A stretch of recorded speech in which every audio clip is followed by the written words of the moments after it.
Karibu sana kwenye Kimbweta.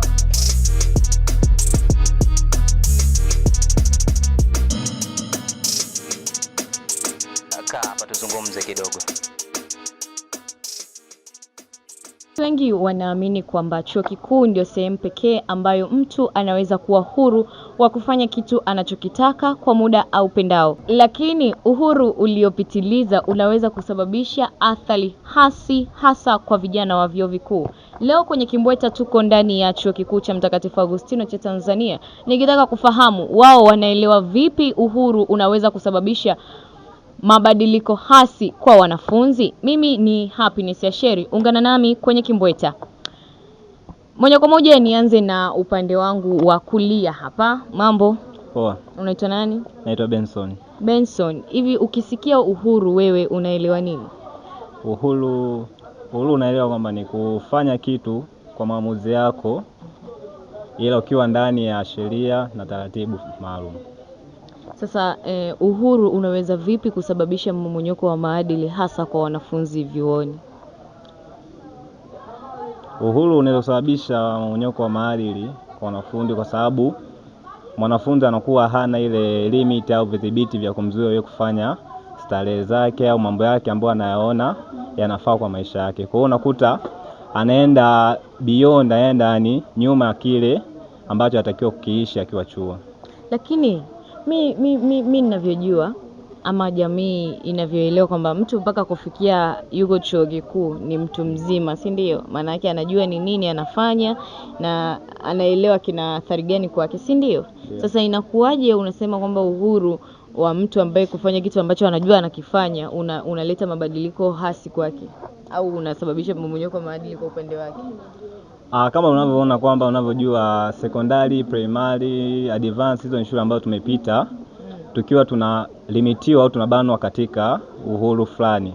Kwa hiyo mtu anapopata nafasi ya kufika huko chuo akakuta hana limit ya kitu fulani na ambacho kule nyuma alikuwa anabanwa, anaona ndio muda wake wa kufanya bila kujua athari zake ni zipi. Kwa hiyo anaenda kukifanya kile kitu, mwisho wa siku anajikuta ameharibikiwa katika upande fulani. Asante sana. Nije kwako hapa mrembo. Mambo? Poa. Mambo? Poa. Unaitwa nani? Kwa majina naitwa Lightness Deogratias. Lightness. Yeah. Unafikiri ni nini ambacho kinasababisha mpaka mtu anakuwa anaonekana uhuru umepitiliza ama uhuru umezidi? Kitu kinachofanya mtu, yani kitu gani ambacho kinapelekea mpaka mtu anaonekana kwamba uhuru umemzidia ama uhuru umepitiliza kwake kiasi kwamba anafanya kitu chochote anachojisikia kufanya? Kwa hapa chuoni mimi nikiangalia unakuta mdada anatembea usiku saa. Yaani hapo inaonyesha kwamba ana uhuru zaidi. Kwa sababu gani? Akiwa nyumbani chini ya uangalizi wa wazazi, baba au mama, si ndio? Hawezi akatembea usiku, mfano usiku wa saa 6. Yeah. Wewe unatembea usiku? Au hapa ulipo unaishi mwenyewe au unaishi chini ya uangalizi wa wazazi? Mimi naishi chini ya uangalizi wa wazazi, natokea nyumbani. Kwa ikitokea siku kipindi kimeisha usiku ama kipindi kinaisha usiku, hautaingia darasani kwa sababu kipindi kinaisha usiku, hautaweza kurudi nyumbani usiku? Huwa narudi nyumbani. Kwa sababu hapa chuoni vipindi vinaisha saa 1:45. Kwa hiyo kuna muda wa kutosha kabisa kufika mapema. Sawa, asante sana. Nije kwako hapo mkaka. Mambo? Poa. Unaitwa nani? Naitwa Francis Jensen. Francis, unafikiri ni kitu gani ambacho kinapelekea uhuru kuzidi kwa mwanafunzi? Kwangu mimi nahisi ni kutozingatia sheria na taratibu zilizowekwa ndo zinafanya watu uhuru unapitiliza kwa watu hapa chuoni. Lakini tunaamini kwamba mtu ukishakuwa chuo umeshakuwa mtu mzima, si ndio? Ni vitu gani ambavyo mtu anafanya unaona kabisa huyu uhuru umemzidi ila angekuwa sehemu fulani asingeweza kufanya kitu kama hiki? Kwa hapa chuoni tunaweza kusema labda ni kutokuzingatia labda kwenye kazi. Unakuta labda kwa mfano kama mwalimu katoa kazi, lakini kwa sababu yule mwalimu wa kazi au afuatilie ile kazi, na maana mwanafunzi ana uhuru wake wa kufanya maamuzi katika ufanyaji wa ile kazi. Kwa hiyo unakuta mwanafunzi anachelewa, sometimes anachelewa kufanya ile kazi. kama hivi. Kama wewe ambavyo ishawahi kukutokea? Kwangu mimi waga nazingatia taratibu zote kwa sababu Hapana. Mimi ukiniambia unazingatia taratibu zote, hapo nitakupinga. Sababu sheria, mimi nasikiaga tu wanasemaga sheria imewekwa ili ivunjwe. Ni kweli imewekwa ili ivunjwe, lakini wanaoivunja sasa hao ndo tunasema wameenda kinyume na nini, na taratibu na sheria zilizowekwa. Asante. Unafikiri chuo kinachukua hatua gani kwa wanafunzi ambao unahisi kabisa hawa uhuru umewazidia, wanafanya vitu ambavyo ni viko nje ya uwezo wa chuo? I mean viko nje ya mtu akifanya unaona sasa hichi ni kitendo kibaya. Kwa hapa chuoni tunaweza kusema ni the way wanavyovaa mavazi. Mavazi ukizingatia wanafunzi wengi wanavyovaa hapa chuoni ni tofauti na sheria zilizowekwa ndani, yaani sheria ambazo zimewekwa na chuo husika. Kwa mfano unaweza ukakuta labda kwa wasichana unakuta wamevaa mavazi yao unakuta yapo hayasitiri mwili wao kwa kiasi kikubwa. Kwa hiyo chuo kinafanya nini ili ni kuwadhibiti hao wanafunzi ambao wanafanya vitu ambavyo ni tofauti na kinyume cha sheria? Nafikiri ili chuo kiweze kudhibiti hili swala labda waweze kuzingatia zile sheria, wafuatilie zile sheria walizoziweka wao kama wao ili ziweze kutekelezeka kwa wakati mwafaka. Asante sana. Nirudi kwako hapo mdada. Unafikiri ni kitu gani ambacho mwanafunzi mwenyewe anatakiwa akifanye ili asionekane kwamba yeye ana mmomonyoko wa maadili ama anavunja sheria za chuo? Mwanafunzi mwenyewe kwanza anatakiwa kujua nini kilichomleta chuoni. Ndio. Alafu kingine anatakiwa azingatie zile sheria na taratibu zote zilizowekwa na chuo. Sasa sheria si zimewekwa ili zivunjwe? Hapana. Mtu anavunja sheria yeye kama yeye. Wewe hapa hujavunja sheria. Mimi navunja. Kwa hiyo na wewe unataka chuo kikuchukulia hatua gani? Kwangu mimi chuo kunichukulia hatua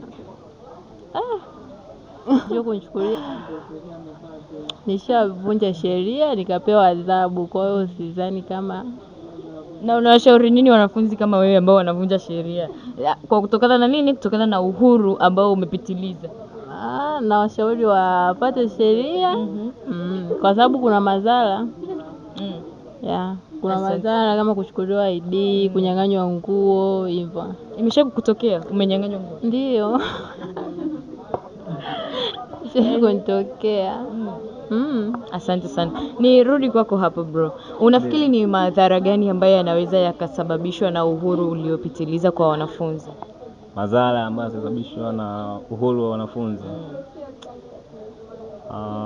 Cha kwanza nasema labda kusimamishwa masomo, ambapo nilizokuta mwanafunzi amefanya kosa ambalo linamsababisha kufukuzwa. Kwa mfano kosa gani ambalo anaweza kalifanya mwanafunzi likamsababishia kufukuzwa au kusimamishwa masomo?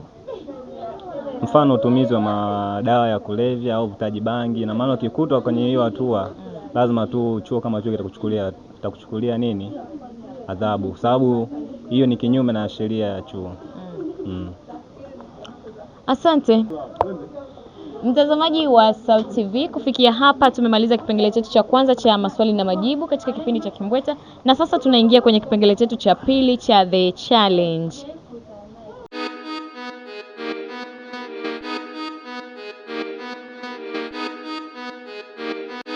Na challenge yetu ya leo, swali linasema hivi, naomba mniambie kirefu cha neno SIM. S-I-M. Nianzie wapi? Nianzie huko.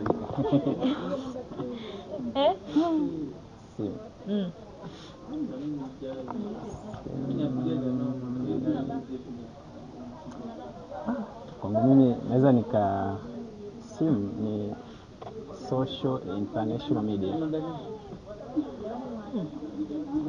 Naelewa. SIM.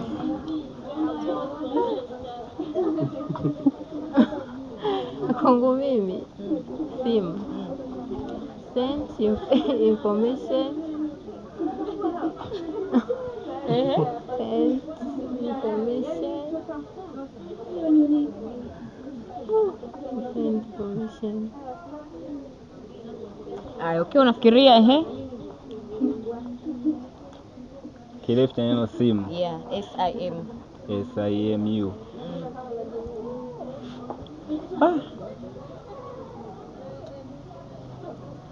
Hapana. Subscriber information. Umesema? Send information. Send information. Media United. Okay, mtazamaji wa Sauti TV wote wamekosa. Kirefu cha neno SIM ni subscriber identity module. Kufikia hapa hatuna la ziada kwenye kipindi cha Kimbweta. Asanteni sana kwa kushiriki. Karibuni tena kwenye Kimbweta.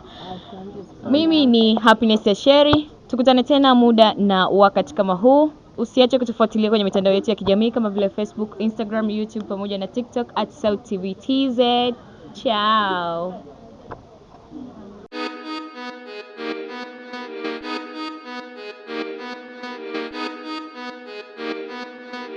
The young producer Nyamwenga.